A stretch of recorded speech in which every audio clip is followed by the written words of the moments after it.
Good afternoon. Chuck, take us away.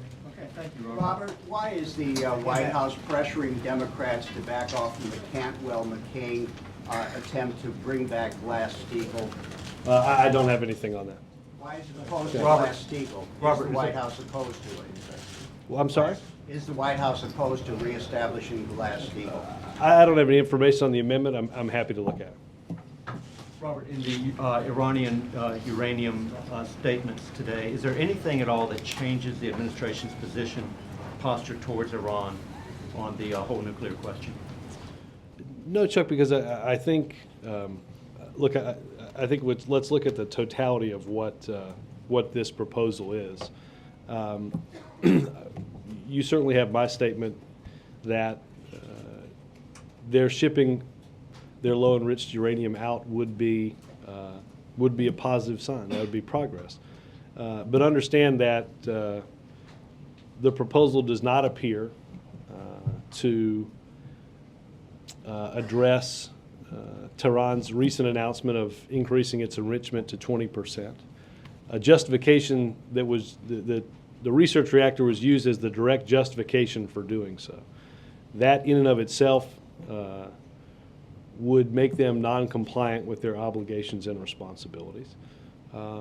First and foremost, this is a proposal should be submitted directly to the IAEA to evaluate, fine print and all, so that the international community can take a look.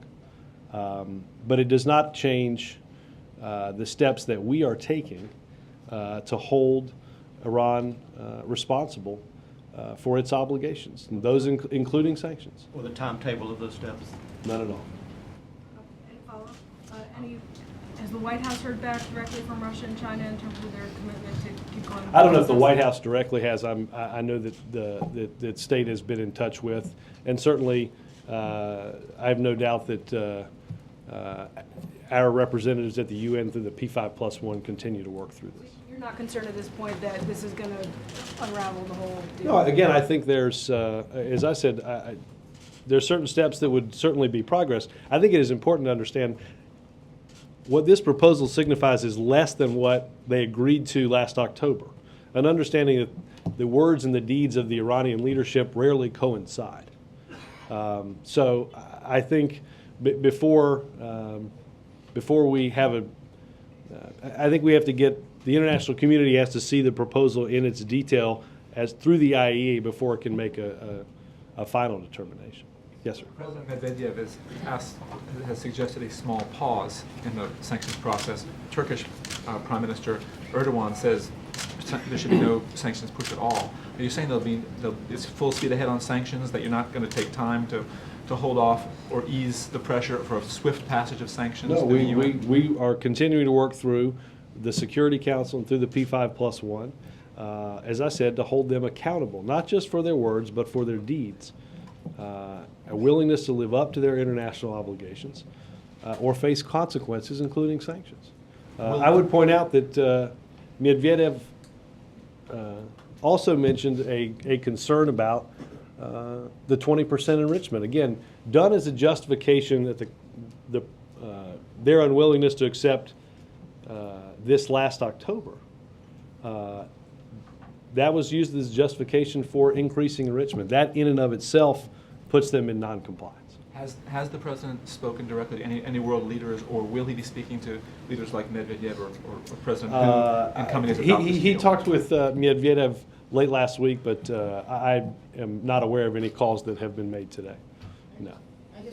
And did the president speak with leaders of Turkey or Brazil as this proposal was being put together? No, again, I believe the State Department has been in contact with them, but the president has not talked directly with them.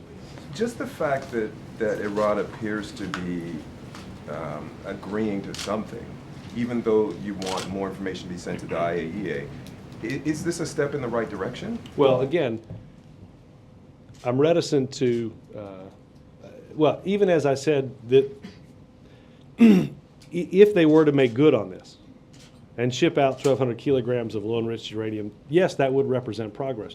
But again, Dan, I think it is important to understand that this is less than this agreement is less, or proposal is less than what they agreed to last October. And understand that even though they agreed to this last October, it never came to pass because they changed their mind.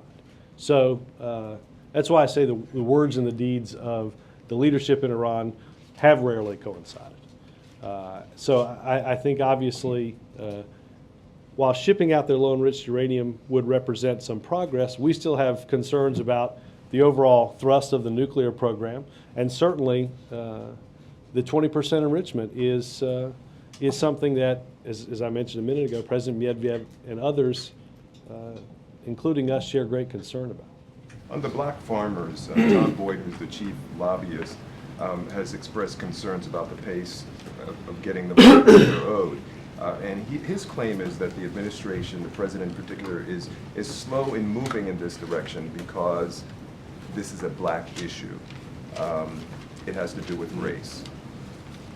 Is there any truth to that claim at all? Well, yeah, I think precisely because this shouldn't have anything to do with race is exactly why the president is involved in this issue. This is a lawsuit that dates back to the late 1990s. It also includes, there's a separate case, the Cobell case, that includes Native Americans who sought and were,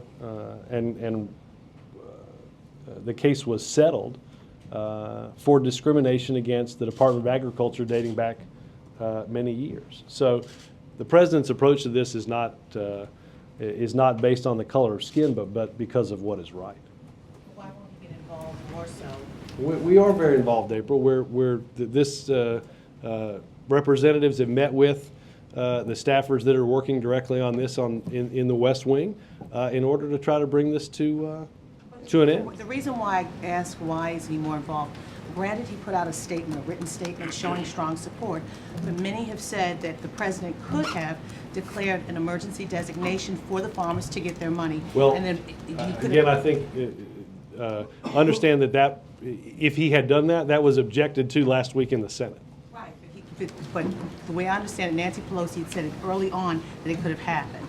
And this was... that seems like hypotheticals. But wait a minute, and then this administration was supposed to come back to find something to attach the monies to, and the Congressional Black Caucus is still April, I would waiting. say that's what the president and the team here continue to work on. Helen? The difference between your foreign policy and Bush's foreign policy? In what respect? In what issue? In terms of the rest of the world, Afghanistan, Iraq, and so on. Well, in Afghanistan, we committed 3 times the number of troops that were there during the Bush administration because we believe that was the central front on the war on terror. You still think so? Yeah, absolutely. Eight Americans killed on Saturday and so forth. We keep killing and dying there. I don't think there's any doubt that Afghanistan and that region of the world present the most significant danger to our homeland in terms of the possible planning of attacks and the possible providing of a safe haven if the Taliban were to come back in control as they were before 2001 and 9/11. Well, you're in their country. I'm sorry? Who's the enemy when you invade a country? Well, again, I think as you saw last week, we are working with in a partnership with the government of Afghanistan to secure an area and ultimately turn it over to them to provide peace and security for their people. I have one other question. Why don't you know your position on Glass-Steagall in view of the economy? I don't have any information on the amendment that might come up. Take care of all the bankers in the Treasury Department. Sorry? I said, why do they have such a dominance of bankers in the Well, Treasury? I think based on what the Treasury Department is doing on financial reform and the way that the banks are fighting us, I'm not sure that that statement actually lines up with what's going on in terms of financial reform right now. Chip? Thank you, Robert. On the oil spill, it's kind of a good news, bad news day. The good news is that they did get a pipe down and they're siphoning off what they estimate to be about 1/5 of the oil. But the bad news is that on BP, well, there's plenty of bad news, but one piece of bad news is that BP refineries, according to a report by the Center for Public Integrity, 2 BP refineries are responsible for well over 90%, 97%, according to one statistic of all flagrant safety violations in the United States over the last 3 years. And the question is, does the president still have confidence in BP, and should he? Well, look, I'd have to take a look at the particular report. I've not, Chip, looked deeply into penalties for refining. I would say there's no doubt that, as you heard the president talk about on Friday, there have been failings of corporations and companies, Transocean, Halliburton, and BP, all pointing fingers at each other.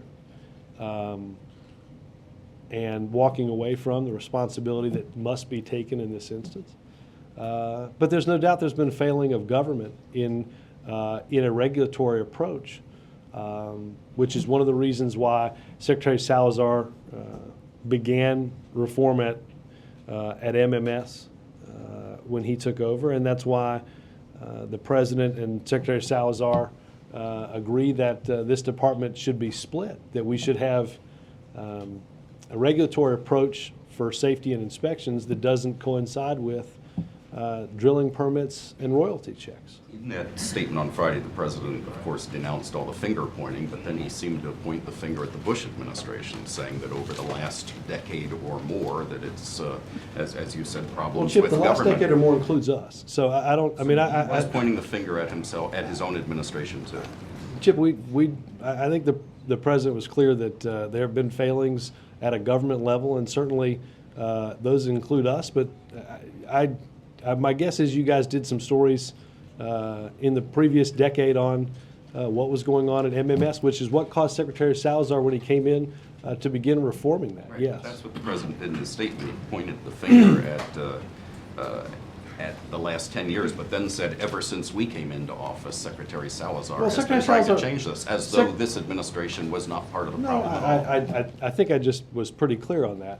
I don't think there is any doubt, though, Chip, that, again, I don't have the story log in front of me, but my guess is that your network and others did stories on MMS, which is what caused Secretary Salazar to begin that reform upon taking office in 2009.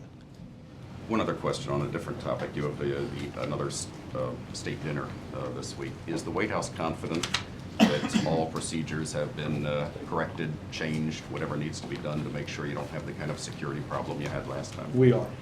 Could you elaborate what has been done? I'm not going to elaborate on increased security procedures. That would be that would invite people to try to figure out how to evade them. Going back on the BP, there's a Washington Post is just reporting that a top official in MMS has announced his retirement as of May 31st.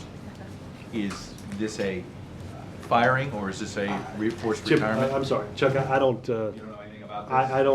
I don't. No, but you I don't. guys- Again, so I don't this- have my BlackBerry. No, I understand that, got but to this change is- that somehow, though, One- because one was- whenever you guys are asking questions off of your BlackBerry, I know it's something that I am. But this is an administration decision. This is a senior person. Let me check on it. I will check on it as soon as I either get a BlackBerry up here or get off of here. That's the last thing you need. is that. Just- Yeah, can you imagine? I'll be honest. We'll Right. take a vote. We don't want you to have a BlackBerry there. Let Bill be the BlackBerry. They have a brick breaker up here, so I don't. How does that work? If that appears at high score, What just about Bill's FYI. crossword? As well. Can the government, at what point do you think the government is going to be able to know how much oil has been spilled? BP clearly doesn't have the answer. Scientists are telling us one thing. I mean, where are you guys getting your information about how much oil has been spilled? Well, look, NOAA does projections on a whole host of, obviously of satellite imagery on what's come up. We know through the use of subsea dispersants that NOAA is also investigating the degree to which we may have oil underneath the surface. And I know there's been reporting on that today. I think, as the president said on Friday, and I think that Admiral Allen said on Friday as well, that our response was for a catastrophic event. So there's not let's just say this, we did not employ a 5,000 barrel a day response for a 10,000 barrel a day accident. It has been always been predicated on what he said was a catastrophic event. As you guys are skimming this oil, and I know that there is some skimming, where's it going?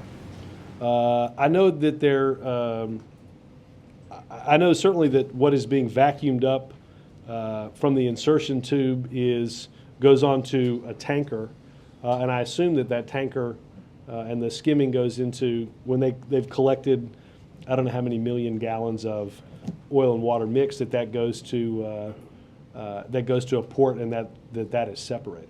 Tomorrow's elections in 4 states.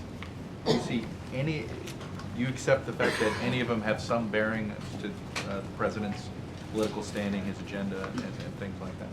Well, we'll I assume get a chance on either later on Tuesday or on Wednesday to talk. I mean, I hate to sort of do what does it mean? I'll be honest, that says that you're waiting to see what the results are to tell us what it means.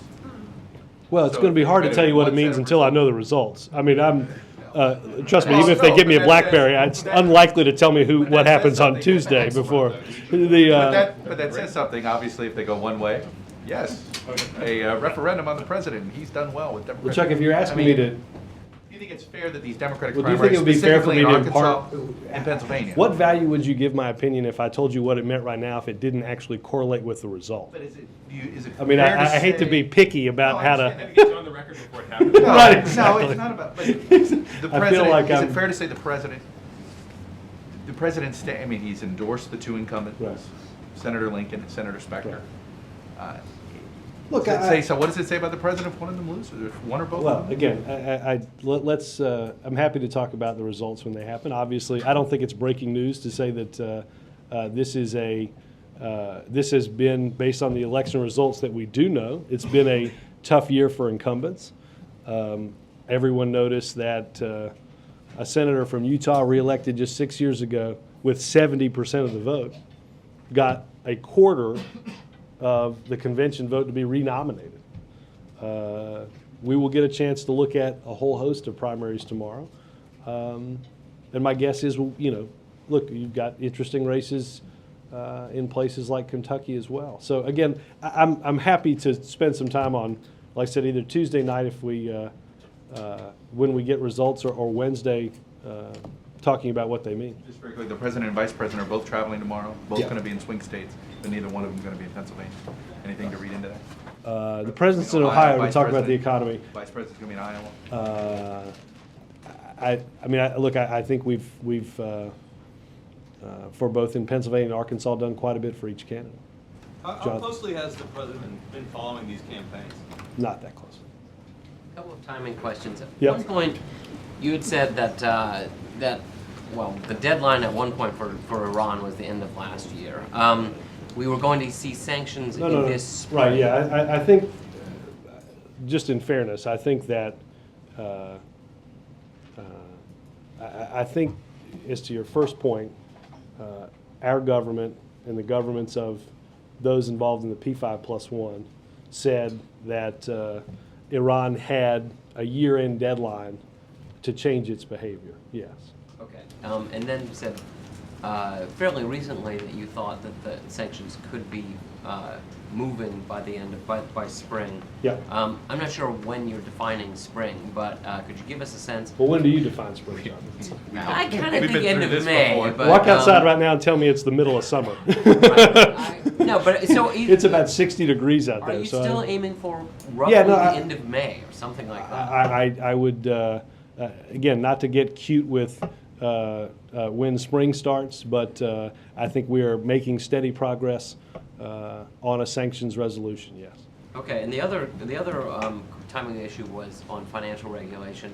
At one point, the president hoped to get a bill to his desk by Memorial Day. Is that still realistic? Or what's- Well, look, I think there's some reason to believe that the Senate will conclude its business this week. We're hopeful, and I think the bill is a very strong piece of legislation in changing the rules that govern our financial system. Obviously, the next steps will be working through those differences with the House, and I think we'll have a bill to the president's desk somewhat shortly. so much shortly Yeah. by July 4th? That sounds about right. Robert, Christy Romer yesterday said that there was more to do in terms of jobs and stuff like that. Is that going to be the president's message in Youngstown tomorrow? Is that going to be the main message? Well, the president's certainly going to talk about the economic recovery. I think we're going to speak specifically about a business that, through an investment by the Recovery Act, excuse me, is greatly expanding its business and is going to hire several hundred people. I think what Dr. Romer spoke about were many of the things that the president continues to believe need to happen. Sending legislation to Capitol Hill to increase small business lending. The housing retrofit plan that will help create jobs. All of those things the president believes and the economic team believe still need to happen even as our economy improves and is on a positive trajectory. Is there anything else new though? I don't think that he's going to talk about tomorrow, no. Well, New York Federal Reserve says the pace of the recovery may be slowing, cites a couple of stats. Does that trouble you? Does the president intend to act based on that? Wendell, I'm not familiar with what the New York Fed specifically has said. I think the president was pretty clear the other day that if you want a job and don't have one, then there's still a recession going on. Again, we have seen 3 quarters of economic growth, positive economic growth, for the first time in more than a year.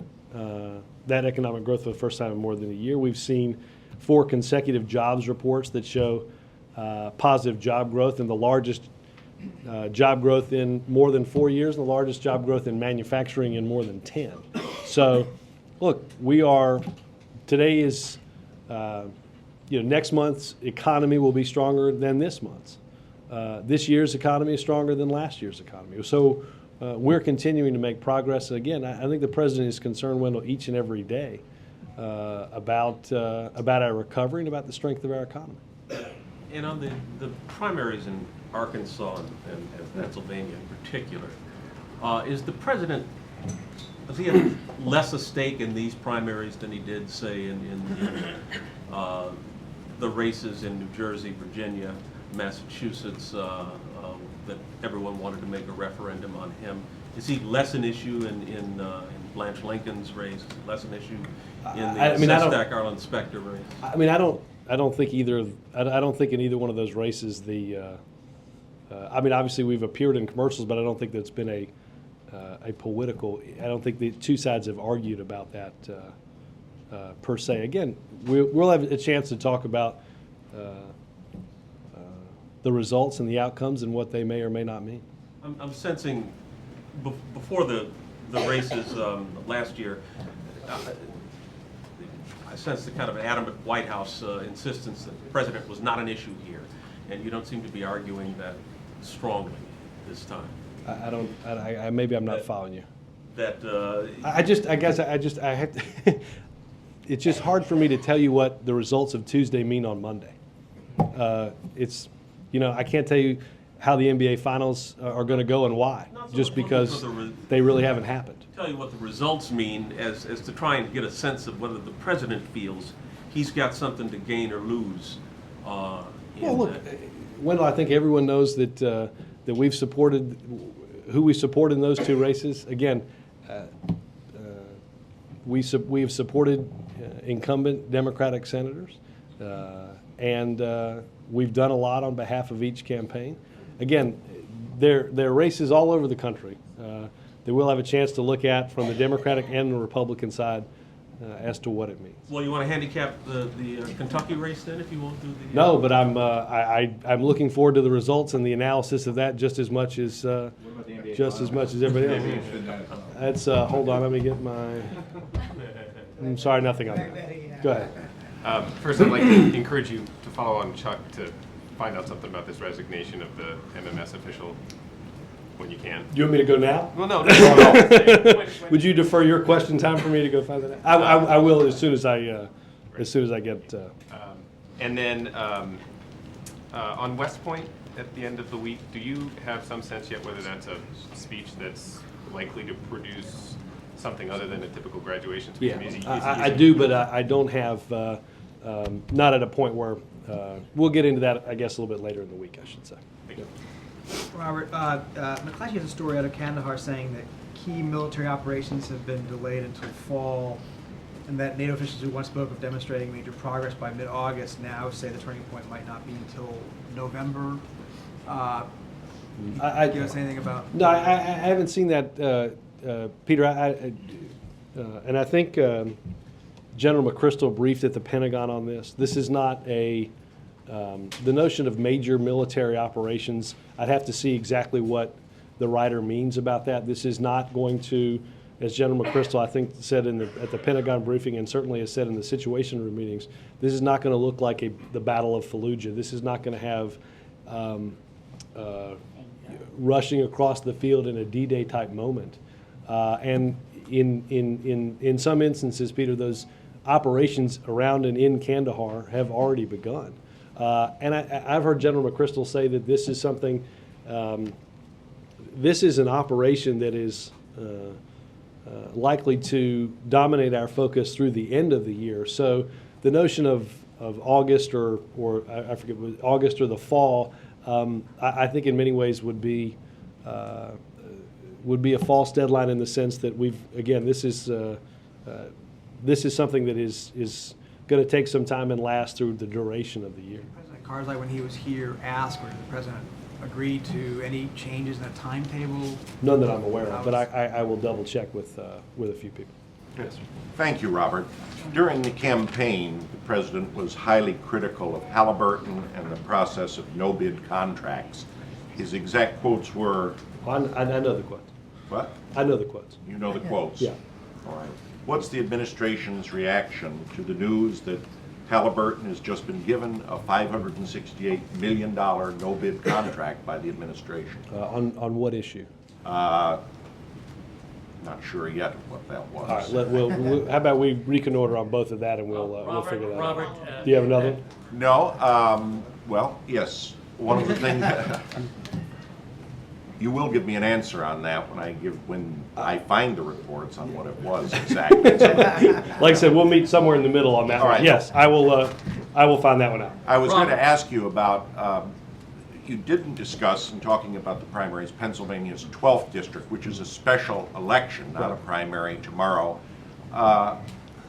You said the president is not, following very closely the campaigns. Is he aware the Democratic nominee ran against the health care program and said he would have voted against that? I don't know if he's directly aware. I mean, obviously, I've certainly seen those reports, sure. Robert, just two questions. Go ahead. Only two. The New York Times reported that, quote, Democrats said the White House is not eager to be embarrassed by having the president make a last-minute visit on behalf of a candidate who goes on to lose, as happened in the Massachusetts Senate and New Jersey governor's races, end of quote. And my question, is that the reason the president has not campaigned for Senator Specter this month? Well, I don't think that, I doubt the New York Times reported Democrats is, but I'm going to check on, I don't know if Peter wrote that, but I'm going to, I wrote that down right, exactly. I struggle the same way. The president, as I answered last week, did not have plans to return to Pennsylvania. Okay, why does the president believe that the people who wrote the Obama health care bill were justified in exempting themselves from it? Well, I think you've heard the president discuss, and I think we've pledged to put the president into his own plan. So I think that's been dealt with. Art. Quickly, any reaction to apparently an immigration court in Ohio has just granted asylum to the president's aunt? This is an issue I think that first came up at some point during the campaign. The president was clear that this is an issue that he was not aware of and should be dealt with through the necessary legal proceedings. You're telling me for the first time what the decision is. We had no involvement in that, and that's something that we've always said should be dealt with through the normal course of how these cases are determined. And then looking ahead to the Ohio trip tomorrow, there have been several of these White House to Main Street trips at this point, and I wonder whether you have any measure of whether the president's project to sell his economic policies to the American people has been successful through these trips. Well, look, I think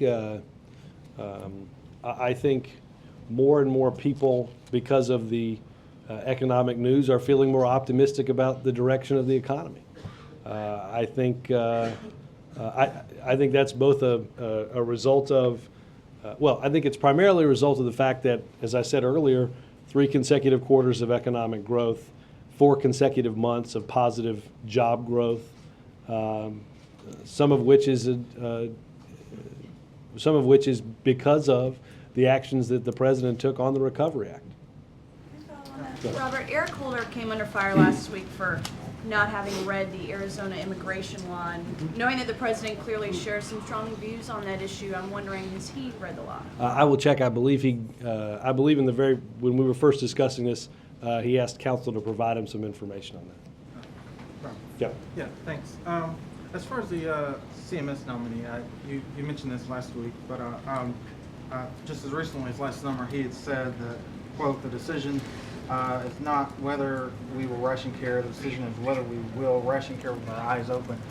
Since part of the selling point on the healthcare reform was that it is not rationing. What were the circumstances, though, which he's talking about that law, about which he's talking about that quote? He wasn't speaking directly of the healthcare reform. Right, but I'm suggesting, what are the circumstances, if it wasn't about the law that you're asking me about, what were the circumstances around that quote that he was speaking about? I think he might.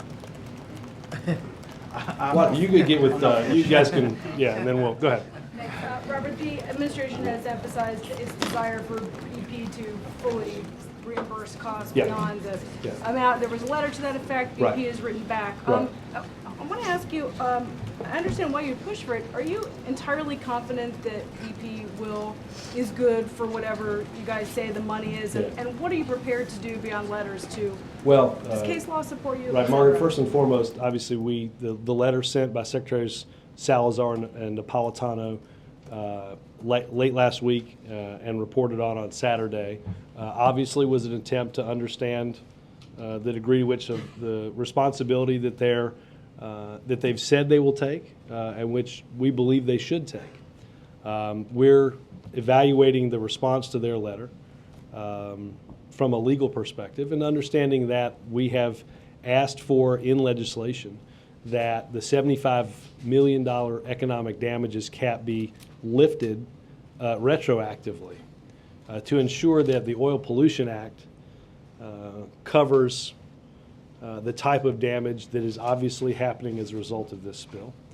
And that taxpayers, as the president has said numerous times, including last Friday, are not on the hook for the damages caused by BP or Transocean or Halliburton as a result of this damage. Does case law support the likelihood that they'll be good for the money, whatever you say? Well, again, we're evaluating their response to ensure that that they will do all that is necessary. What would the next step be if you don't think? Well, let me have them evaluate that, and we'll have an update on that. Yes. Well, one of the arguments that you're hearing from Republican leadership is that if you raise the liability, it's going to effectively eliminate the possibility that smaller oil shops can drill offshore. And I'm wondering if there is a White House response to that. Are you essentially creating a system that only benefits big oil companies now? No, but Sam, I think somebody has to understand that if the project that you're undertaking has the potential to cause the type of damage that exceeds what could or may happen, that the law take that into account regardless of the size of your firm. I think I think that's, quite frankly, a series of steps based on common sense to ensure that the protections are there for people in the event that something catastrophic does happen. So how are you going to move this legislatively forward? It looks like you're at an impasse right now. Well, obviously there was an objection last week. I think that was, and I think the administration believes that was, that Senator Murkowski was wrong in objecting to that. And the only possible way to move forward is to ensure, again, that there are a series of protections to take into account the potential size of a catastrophe. April. I want to find out about two White House topics and two White House conversations on these topics. One on Halliburton. What is the White House? What is the conversation with the White House and Halliburton officials as it relates to the oil spill? We've heard the president say he was very upset and frustrated about what was said on Capitol Hill. Everybody's pointing fingers at one another and not wanting to take responsibility. Mm-hmm. What is the conversation from this White House with Halliburton right now, as they are partly responsible for what's happening? I can check the degree to which counsel or Carol or others are dealing directly with Halliburton. Obviously, the letter on Friday dealt primarily with British Petroleum. Right. So are you saying there are conversations with Halliburton? Well, that's what I said I would check on. Okay. And also, another conversation. Could you talk to me, give me a little TikTok this weekend about this White House's efforts in trying to bring in the civil rights community as it relates to Elena Kagan, when there were questions as late as Friday about her record on affirmative action. And now we're hearing that the NAACP is on board, and we understand that the White House made some outreach calls. Well, I think they, not just on board, I think they endorsed the nomination. They did endorse, right. yes. Well, that's on, well, okay, you say tomato, I say tomato. But the bottom line is, could you talk to me about what the White House gave to these civil rights organizations so they could come on board? Because there was a dearth of information from this White House to them, and they were very concerned. I don't know if, I can't speak to, let me just say this, April. Obviously, what we shared with that organization, what we'd share with any organization, is her record on these issues. I think they're, look, I think we saw it on the Sunday talk shows. There's I don't know whether it's a dearth of information or a dearth of understanding, but we're happy to provide information on what the facts are. I think that's what. Wait a minute. Lynn, let him finish. No, you want him to tell him what happened. Right, but, okay. That's what I'm in the process of trying to do. Lynn, hold on. I'm trying to do that. Just give me a. Your slow picture. Well, 16 inches or not? I'm from the South. We do things a little slower, Lynn. So just buckle your seatbelt and just hold on. She interrupted me. Just let the record reflect that it's harder to you delay the wind-up. It's harder to deliver the pitch. Yeah, I've been dealing with that same frustration for 7 years. You funny. Thank you, Lester. I was he's the sidekick. No, but we provided information. I'm happy to get Josh and others to talk to you all about the process by which they contacted board members that would be voting in and weighing in on an endorsement for our Solicitor General to be the next Supreme Court Justice, just as we've shared information via the blog and other places about her record on a whole host of other issues, some of which was misunderstood, like many comments that you heard over the weekend that were inaccurate about her involvement on the military.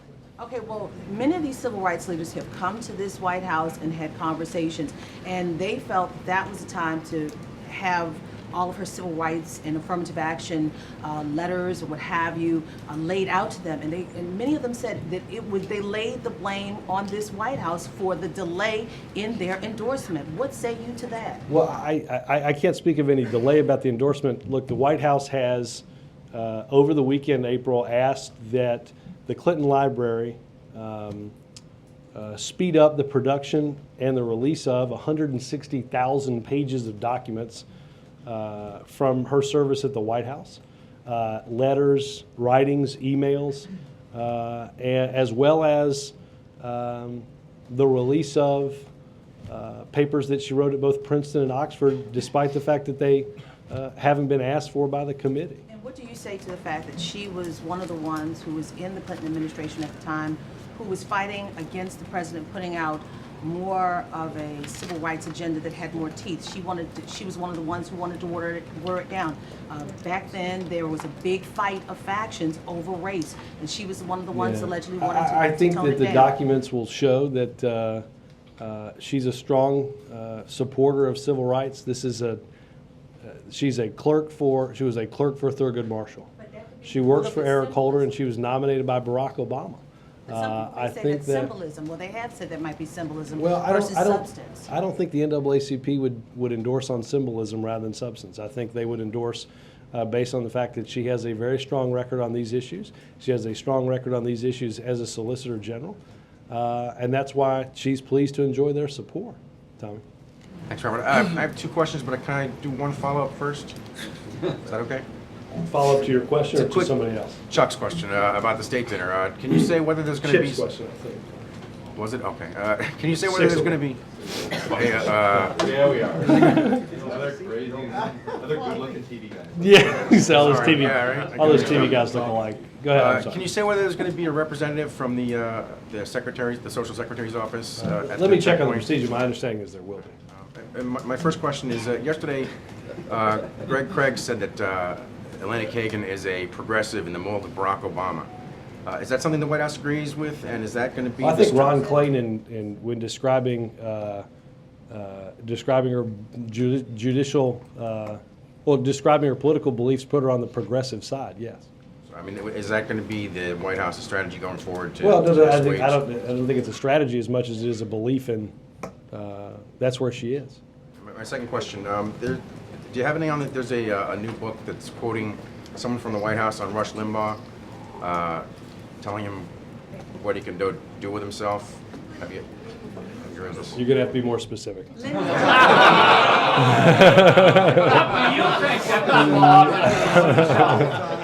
What do you You think? guys are just, this is, There's a book quoting. Limbaugh is our colleague on talk radio. I'm just asking her to be more specific. I don't know why you think I'm disparaging. There's a book quoting a senior White House official responding to an invitation to golf with Rush Limbaugh by saying that Limbaugh can play with himself. And there's some that have speculated that the source of that quote was the president via an aide. I'm wondering if you can... I don't know the answer to that. Lynn, do you have, Has the president ever said anything like that in your... not in my presence, no. Lynn, do you have? Thank you for, that's very nice of you to invite me. That's kind.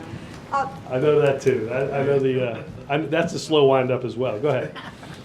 Just to get back to April's Yeah. question, I think it would be, the question is not so much that overview that you gave, but simply who met with who, when, and calls, Yeah. who had meetings. I think Valerie Jarrett had one meeting, I believe. That's what I think. Right, I think Eric Valerie Holder met with had people. one. I think, So that's Holder.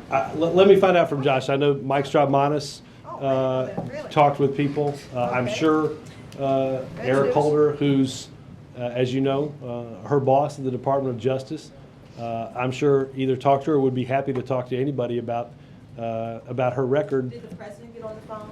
Not that I'm aware of, no. So the people you named, do you think there's more than that were involved in that? Let me check with Josh. Okay, Let me just thank check with Josh. David? Thanks, Robert. Last October, you said that in terms of Afghanistan, we needed to work with a partner that was, quote, free of corruption and transparent. Given all the conversations that happened last week, including the one between President Obama and President Karzai, how close do you think the Afghan government is to the standard that you set back in October, being free of corruption and transparent? Obviously, David, we've got progress that needs to be made. I outlined steps that the government had taken last week prior to the visit, whether it was on the Electoral Complaints Commission, whether it was on laws on subnational government, whether it was on the High Office of Corruption, that there had been steps that had been taken, and we were watching the implementation of those steps to ensure increased transparency, increased accountability, as well as the promotion of fair and transparent parliamentary elections, which are upcoming. Now, a lot of people who've been to Afghanistan recently talk about corruption in historic terms. That people there, they say their parents and their grandparents who are used to a certain level find what's going on now completely unbelievable. It's almost hyper-corruption. You have to pay your taxes. So do you think on the ground, Afghans are seeing any change in terms of corruption? Well, I'm not sure I'm the person to talk about what Afghans are seeing on the ground. again, I think I would simply impart what we have seen and what some of the steps that we've asked the government of Afghanistan to take in terms of making those steps. I guess the question is that sufficient? No, I don't. Look, I think there's no doubt that we will continue to work with and move them in a direction that we think is in everybody's interest. I'll take Bill, and then I'll. Yes, sir. Robert, we talked about this a little last week, but the bar was raised yesterday by Senator Jeff Sessions, who said that when she was dean at Harvard, that Elena Kagan actually broke the law by not allowing the military on campus. Has the White House researched that? The White House counsel is confident that she's. I don't think the White House counsel had to research that. There's. I don't think anybody's brought anything that would say that she's ever been in violation of the law. I think last week the former dean of the Harvard Law School wrote about the series of events that happened. Military recruiters were never barred from the campus. They were not afforded access to the Office of Career Services, but had access to students through the Veterans Organization. Military recruitment for the semester that is being looked at actually increased from the prior semesters. I think last week Senator Scott Brown spoke pretty eloquently about the notion that Elena Kagan was a friend of the military, and I think, to quote the dean of West Point, it is ludicrous for anyone to accuse her of being anti-military. So I think if one actually looks at the facts and the record, they see the truth. Thank you.